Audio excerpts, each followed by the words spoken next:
இப்போ பார்த்தீங்கன்னா இதுதான் AWS உடைய ஹோம் பேஜ். இதில் வந்து நம்ம விபிசி அப்படின்னு சர்ச் பண்ணிக்கலாம். விபிசின்னு சர்ச் பண்ணோன்னே வந்திருக்கு. இதை கிளிக் பண்ணுறேன். இப்போ பார்த்தீங்கன்னா விபிசியோட பேஜ் வந்திருக்கு. இதில் வந்து நம்ம கிரியேட் விபிசியும் கொடுக்கலாம். ஃபஸ்ட் நம்ம என்னென்ன விபிசி இருக்குது அப்படின்றத பார்க்கலாம். யுவர் விபிசின்னு இருக்குல்ல, இதை கிளிக் பண்ணுங்கள். இப்போ பார்த்தீங்கன்னா ஆல்ரெடி ஒரு விபிசி இருக்குது. AWS என்ன பண்ணுவாங்கன்னா டிஃபால்ட்டாக ஒரு விபிசி அவங்களே கிரியேட் பண்ணி வச்சுருப்பாங்க. நமக்கு வேணா யூஸ் பண்ணிக்கலாம். இப்போ நான் என்ன பண்ண போகிறேன்னா நானே ஒரு விபிசி கிரியேட் பண்ண போகிறேன். அண்ட் விபிசி கிரியேட் பண்ண முன்னாடி நீங்கள் எந்த ரீஜியனில் நீங்கள் வந்து இந்த விபிசி கிரியேட் பண்ணணும்னு நினைக்கிறீங்களோ அந்த ரீஜனை செலக்ட் பண்ணிக்கோங்க. நான் மும்பையை செலக்ட் பண்ணியிருந்திருக்கேன். உங்களுக்கு எந்த ரீஜன் வேணுமோ அதை நீங்கள் செலக்ட் பண்ணிக்கோங்க. அடுத்து கிரியேட் விபிசி அப்படின்றத நான் கொடுக்குறேன். கொடுத்த உடனே என்ன கேட்குதுன்னா விபிசி ஒன்லி கிரியேட் பண்ணணுமா இல்லட்டா விபிசி அண்ட் மோர், அதாவது விபிசி சப்நெட்டு இந்த மாதிரி இல்லை எல்லாமே கிரியேட் பண்ணணுமா அப்படின்னு கேட்குது. நம்ம வந்து ஒன்று ஒன்றா தனித்தனியாக கிரியேட் பண்ணுவோம். ஃபர்ஸ்ட் நான் என்ன பண்ணுறேன்னா விபிசி ஒன்லி அப்படின்னு கிரியேட் பண்ணுறேன். மை விபிசி அப்படின்னு கொடுக்குறேன். சரிங்களா? இப்போ இந்த விபிசிக்கு வந்து சிஐடிஆர் பிளாக் கேட்டிருக்கு. அதாவது எந்த ஐபியில் உங்களுக்கு நெட்வொர்க் கிரியேட் பண்ணணும் அப்படின்றத கேட்டிருக்கு. இந்த சிஐடிஆரை பற்றி நம்ம ஆல்ரெடி பார்த்துருக்கோம். 10.0.0.0 அப்படின்ற நெட்வொர்க் நான் சூஸ் பண்ணிக்கிறேன். அண்ட் நீங்கள் பார்த்தீங்கன்னா இந்த சிஐடிஆரோட பிளாக்கோடைய சைஸ் வந்து 16லேருந்து 27க்குள்ளே இருக்கணும் அப்படின்றத சொல்லியிருக்காங்க. நான் என்ன பண்ணுறேன்னா 16 கொடுத்துக்கிறேன். ஐபி வெர்ஷன் 6 நீங்கள் யூஸ் பண்ணுறீங்களா அப்படின்னு கேட்டிருக்கு. நம்ம இப்போதைக்கு அதெல்லாம் யூஸ் பண்ணல. அவ்வளோதான். கிரியேட் விபிசி நான் கொடுக்குறேன். இவ்வளோ தான் விபிசி கிரியேட் பண்ணுறது சிம்பிள். ஆனால் இந்த விபிசிக்குள்ளே வந்து சப்நெட்டு எதுவுமே இல்லை. ரவுட் டேபிள் மட்டும் ஆட்டோமேட்டிக்காக வந்திருக்கு. இது என்னென்னு பார்ப்போம். ஃபஸ்ட்டு நம்ம சப்நெட் கிரியேட் பண்ணணும். நம்ம எப்படி டெவலப்பர் சப்நெட்டு, டெஸ்டிங் சப்நெட் அதெல்லாம் கிரியேட் பண்ணலாம் அப்படின்றத பார்த்தோம். அதே மாதிரி கிரியேட் பண்ணுவோம். இங்கே பார்த்தீங்கன்னா சப்நெட் அப்படின்னு ஒரு ஆப்ஷன் இருக்குது. இதை கிளிக் பண்ணிக்கோங்க. கிளிக் பண்ணிங்கன்னா இது வந்து டிஃபால்ட் விபிசியோட சப்நெட்ஸ்லாம் இங்கே இருக்குது. நம்ம புதுசாக ஒரு சப்நெட் கிரியேட் பண்ணலாம். இப்போ பார்த்தீங்கன்னா சப்நெட் கிரியேட் பண்ணும்போது எந்த விபிசிக்குள்ளே இந்த சப்நெட்டை நீங்கள் கிரியேட் பண்ண போகிறீங்க அப்படின்றது கேட்குது. இதை கிளிக் பண்ணால் 2 விபிசி காமிக்குது. ஒன்று வந்து டிஃபால்ட்டாக AWS கிரியேட் பண்ணது. ரெண்டாவது பார்த்தீங்கன்னா மை விபிசின்னு நான் இப்போ கிரியேட் பண்ணியிருந்தேன்ல அதை செலக்ட் பண்ணிங்கன்னா அவன் சொல்லிட்டான் உன்னோட விபிசியோடைய சிஐடிஆர் வந்து 16 ரேஞ்ச் தான் இருக்குது. நீ அதுக்குள்ளே ஒரு சப்நெட்டை கிரியேட் பண்ணிக்கோ அப்படின்றத சொல்கிறான். இந்த சப்நெட்டுக்கு ஒரு பேர் வைக்கணும்.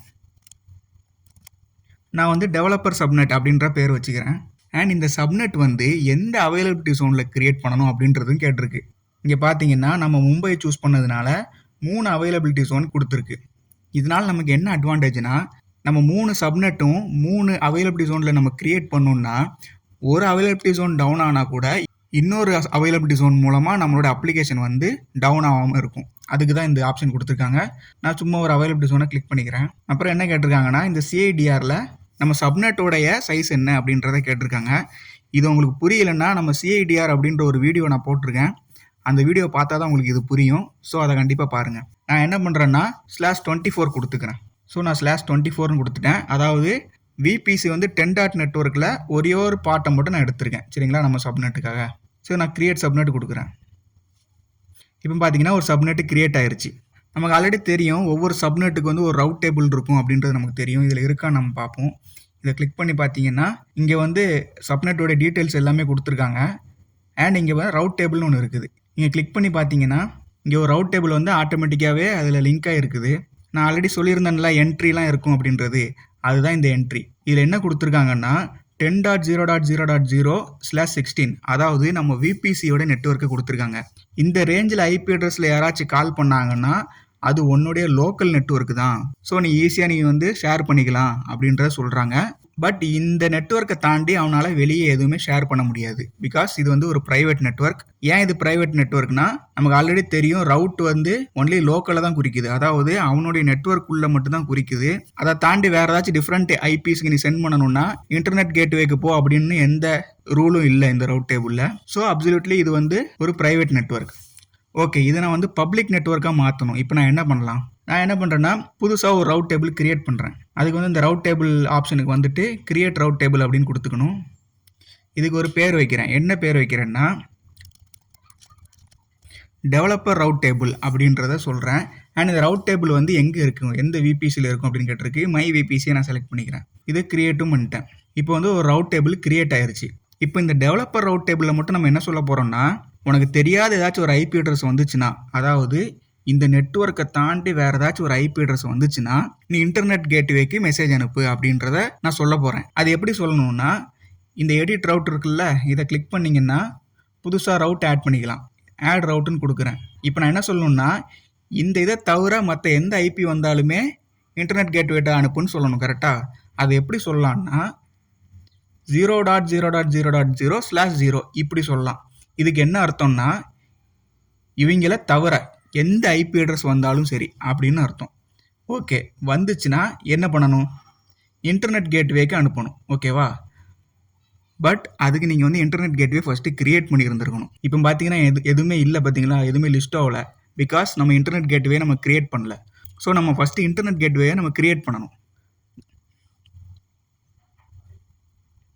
அதுக்கு என்ன பண்ணணும்னா, இங்கே பார்த்தீங்கன்னா இன்டர்நெட் கேட்வே அப்படின்னு சொல்லிட்டு ஒரு ஆப்ஷன் இருக்குது. இதை கிளிக் பண்ணிட்டு நம்ம புதுசாக ஒரு இன்டர்நெட் கேட்வே கிரியேட் பண்ணணும். கிரியேட் கொடுத்துட்டு இதுக்கு வந்து ஒரு பேர் கொடுக்கணும். My VBC internet gateway. நான் இப்படி ஒரு பேர் கொடுத்துக்கிறேன், கிரியேட் இன்டர்நெட் கேட்வே.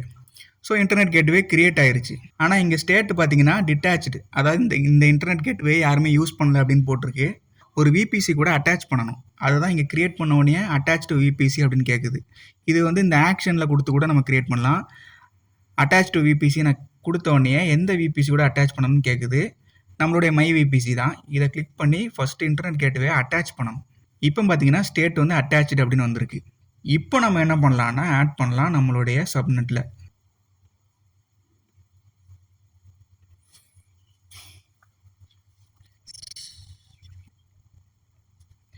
இப்போ நான் அதை கிளிக் பண்ணி பார்க்குறேன். இப்போ பார்த்தீங்கன்னா மை விபிசியோடைய இன்டர்நெட் கேட்வே அப்படின்னு ஒன்று ஆப்ஷனில் காமிக்குது. ஸோ இதை கிளிக் பண்ணிவிட்டு இப்போ சேவ் சேஞ்சஸ் அப்படி கொடுத்துக்கலாம். இப்போ என்ன ஆச்சுன்னா நம்ம ரவுட் டேபிளில், அதாவது டெவலப்பருக்குன்னு ஒரு ரவுட் டேபிள் வச்சுருக்கோம். அந்த ரவுட் டேபிளில் வந்து 2 என்ட்ரி வச்சுருக்கோம். ஒன்று வந்து உன்னோட நெட்வொர்க்குள்ளே வந்தான்னா நீயே மேனேஜ் பண்ணிக்கோ அப்படின்னு சொல்லியிருக்கோம். இன்னொன்று உனக்கு தெரியாத யாராச்சும் வந்தான்னா இன்டர்நெட் கேட்வேக்கு அனுப்பிடு அப்படின்னு சொல்லியிருக்கோம். Destination target. ஓகேவா? இப்போ இந்த ரவுட் டேபிளை நம்மளுடைய டெவலப்பர் சப்நெட் கூட ஆட் பண்ணணும். நான் சப்நெட்டுக்கு போகிறேன். டெவலப்பர் சப்நெட் இருக்குது. இதை கிளிக் பண்ணுறேன். எடிட் ரூட்ஸ் அப்படின்னு இருக்குது. இதில் பார்த்தீங்கன்னா நீங்கள் ரவுட் டேபிளை வந்து செலக்ட் பண்ணிக்கலாம். இது வந்து டிஃபால்ட்டாக இருக்கிற ரவுட் டேபிள் அதில் இருக்குது. நம்ம என்ன பண்ணலாம்னா டெவலப்பர் ரவுட் டேபிள் நம்ம கிரியேட் பண்ணோம்ல, அதை செலக்ட் பண்ணி சேவ் பண்ணிக்கலாம். இப்போ பார்த்தீங்கன்னா நம்மளுடைய டெவலப்பர் சப்நெட்டில் வந்து நம்ம வந்து டெவலப்பர் ரவுட் டேபிளை யூஸ் பண்ணியிருக்கோம். அதனால இந்த சப்நெட் வந்து பப்ளிக் சப்நெட்டாக மாறிடுச்சு. இப்போ இந்த சப்நெட்டில் நீங்கள் ஒரு EC2 இன்ஸ்டன்ஸ் கிரியேட் பண்ணிங்கன்னா பப்ளிக் ஐபி வரும். இதுவே உங்களுக்கு நான் பப்ளிக் ஐபி வேண்டாம், நான் வந்து என்னோடய பேக் அண்ட் அப்ளிகேஷனையும் ஒரு டேட்டா பேஸையும் நான் டெப்ளாய் பண்ண போகிறேன் அப்படின்னா நம்ம என்ன பண்ணலாம்னா டெவலப்பர் ரவுட் டேபிள் மாதிரியே இன்னொரு டெஸ்டிங் ரவுட் டேபிள் அப்படின்னு ஒன்று கிரியேட் பண்ணலாம். இல்லைனா எக்ஸிஸ்டிங் ரவுட் டேபிளே நம்ம யூஸ் பண்ணிக்கலாம். ஆல்ரெடி ஒரு ரவுட் டேபிள் இருக்குல்ல, இந்த ரவுட் டேபிளில் வந்து ஒன்லி லோக்கல்ஸ் மட்டும் தான் பேசிக்க முடியும்னு இருக்குல்ல, இந்த ரவுட் டேபிளே நம்ம யூஸ் பண்ணிக்கலாம். ஸோ இந்த வீடியோ நம்ம என்னெல்லாம் பண்ணோம்? ஒரு விபிசி கிரியேட் பண்ணோம், அது கூட ஒரு சப்நெட் கிரியேட் பண்ணோம். அந்த சப்நெட்டில் வந்து ஒரு ரவுட் டேபிள் இருந்துச்சு. ஆனால் அந்த ரவுட் டேபிளில் வந்து லோக்கலில் பேசக்கூடிய ரவுட் மட்டும் தான் இருந்துச்சு. இது வந்து ப்ரைவேட் நெட்வொர்க்காக இருந்துச்சு.